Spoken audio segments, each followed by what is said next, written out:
예, 오리동 행복주택단지 주민 여러분 반갑습니다. 직장과 학교 잘 다녀오셨습니까? 아이들 돌보느라 퇴근 자체가 없는 분들도 계시죠. 오늘 하루도 모두 수고들이 많았습니다. 하루가 저물 때의 이 무렵을 어린 시절과 비교를 해봅니다. 아이들 뛰노는 소리와 집집마다 밥 짓는 냄새로 마을 골목이 가득 채워지곤 했습니다. 어스름이 내리면 어른들이 아이들을 집으로 불렀습니다. 이 시간은 가족들이 모두 함께 집으로 모이는 시간이었습니다. 집은 단순히 잠만 자는 곳이 아닙니다. 휴식이 있고 가족과 함께하는 행복이 있고 다시 일터로 나갈 수 있도록 몸과 마음을 충전시켜주는 곳입니다. 그러나 요즘은 그렇지 못합니다. 집에는 아이들이 없고 직장인들은 일찍 집으로 돌아가지 못합니다. 젊은이들은 살 집을 구하기가 너무나 어려워서 결혼할 엄두를 못 냅니다. 여러분은 어떠신지 궁금합니다. 제가 오늘 단지를 둘러봤는데 집들이 아주 포근하고 살기에 편안하게 보여서 마음이 놓였습니다. 가까운 곳에 지하철역도 있고 어린이집, 경로당, 아트홀과 같은 그런 사회적 기업 같은 그런 편의시설들도 다 갖춰져 있어서 더 좋았습니다. 주민 여러분도 마음에 드시죠? 고맙습니다. 주민 여러분, 대한민국의 모든 분들이 이곳 같은 주거복지를 누렸으면 좋겠습니다. 그런데 우리 현실은 그렇지가 못합니다. 국민들의 삶에서 주거가 너무나 큰 부담이 되고 있습니다. 특히 청년들과 신혼부부는 새로운 삶을 시작할 수 있는 기본적인 주거를 구하기조차 힘이 듭니다. 월급보다 전월세값이 더 빨리 느는 바람에 신혼가구의 71%가 2년에 한 번씩 쫓기듯 이삿짐을 꾸립니다. 월급의 5분의 1을 전월세값으로 내고 있습니다. 밑빠진 독에 물 붓기처럼 열심히 일해도 모으지 못하고 나가는 게 더 많습니다. 그러니 젊은 세대의 불안과 좌절은 커져가고 미래를 꿈꾸기보다 두려움으로 포기하고 있습니다. 이래서는 안 됩니다. 국민들이 기본적인 주거복지를 누릴 수 있어야 합니다. 그래서 정부는 안정적인 주거 마련에 더 팔을 걷어붙이려 합니다. 청년이 안심하고 도전할 수 있도록, 연인이 가정을 꾸릴 수 있도록, 부부가 원하면 아이를 낳아 키울 수 있도록 정부의 역할을 다하고자 합니다. 방향과 목표는 분명합니다. 신혼부부와 청년들의 주거 부담을 해결해 주는 것입니다.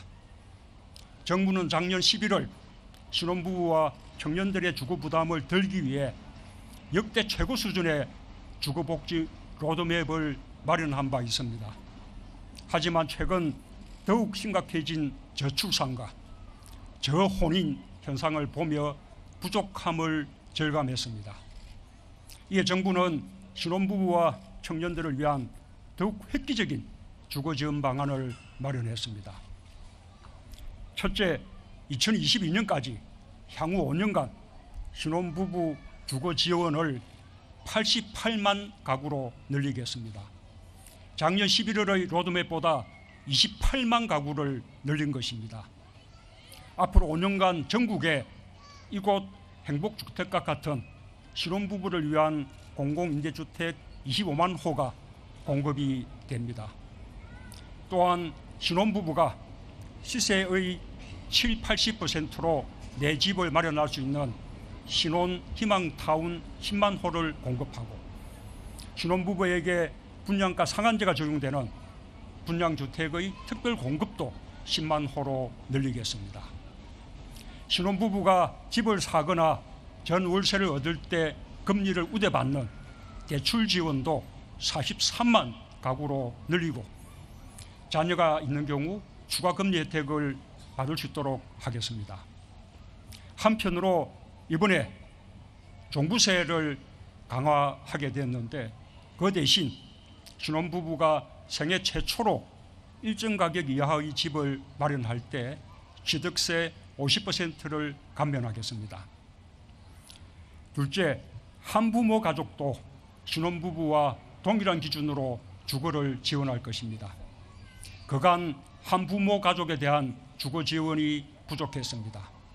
6세 이하의 자녀를 둔 한부모 가족은 신혼부부와 동등하게 공동주택에 입주할 기회를 갖게 됩니다. 내 집 마련을 위한 전세자금을 위한 대출금리 우대도 신혼부부 수준으로 지원하겠습니다. 셋째, 청년 주거 지원도 대폭 확대하겠습니다.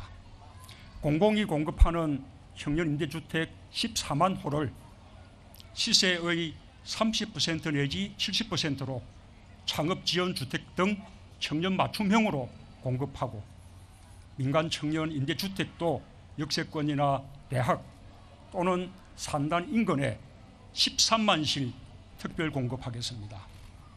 청년 기숙사 공급도 6만 명으로 확대하겠습니다.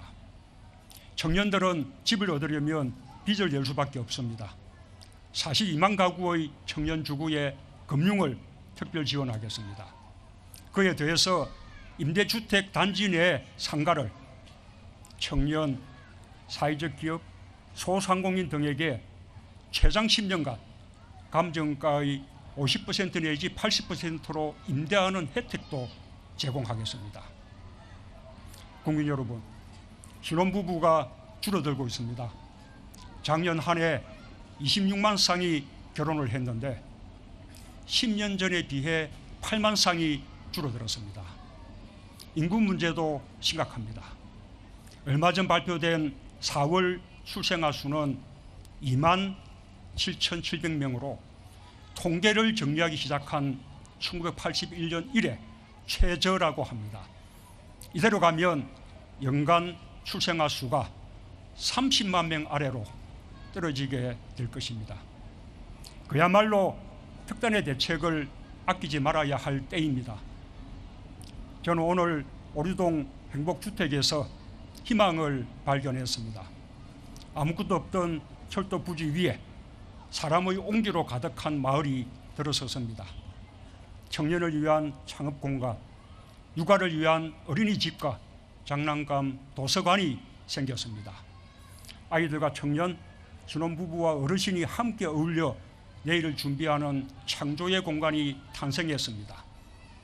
행복주택이 들어선 오류동 전체에 활력이 생겼습니다.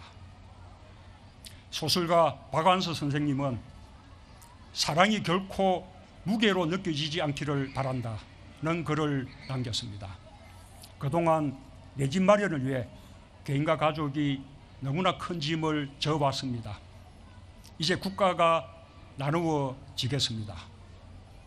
이번 신혼부부와 청년 주거 지원 대책을 앞으로 5년간 차질 없이 시행해 나가면 2022년에는 신혼부부 가운데 주거 지원이 필요한 세대 100%를 지원하게 되는 효과가 생기게 될 것입니다. 그러기 위해서 이번 대책에 투입되는 재정 규모는 지난 정부에 비해 3배에 달합니다. 심각한 저출산 문제의 해결을 위해 국민들께서 동의해 주시리라고 믿습니다. 사랑하는 사람과 함께하는 집은 세상에서 가장 편하고 마음 놓이는 곳이어야 합니다. 신혼부부와 한부모 가족, 청년들이 안심하고 내일을 설계하고 미래를 꿈꿀 수 있도록 정부가 모든 지원을 아끼지 않겠습니다. 지자체와 지역사회도 함께할 것입니다. 이곳 행복주택에서 키운 희망이 대한민국 곳곳으로 퍼져나가길 기대합니다. 감사합니다. 대통령 대통령님 잠시만 떠나시기 전에요. 저 20대 청년을 대표해서 한 가지만 진짜 부탁드리고 싶었어요. 저희 청년들 주거 정책을 위해서 진짜 최선을 다해 주시겠다고 저랑 약속 한 번만 하시고 하면 안 되나요? 자, 약속했습니다. 저희 기대하겠습니다. 앞으로 그리고 계속 지지하겠습니다. 네, 감사합니다.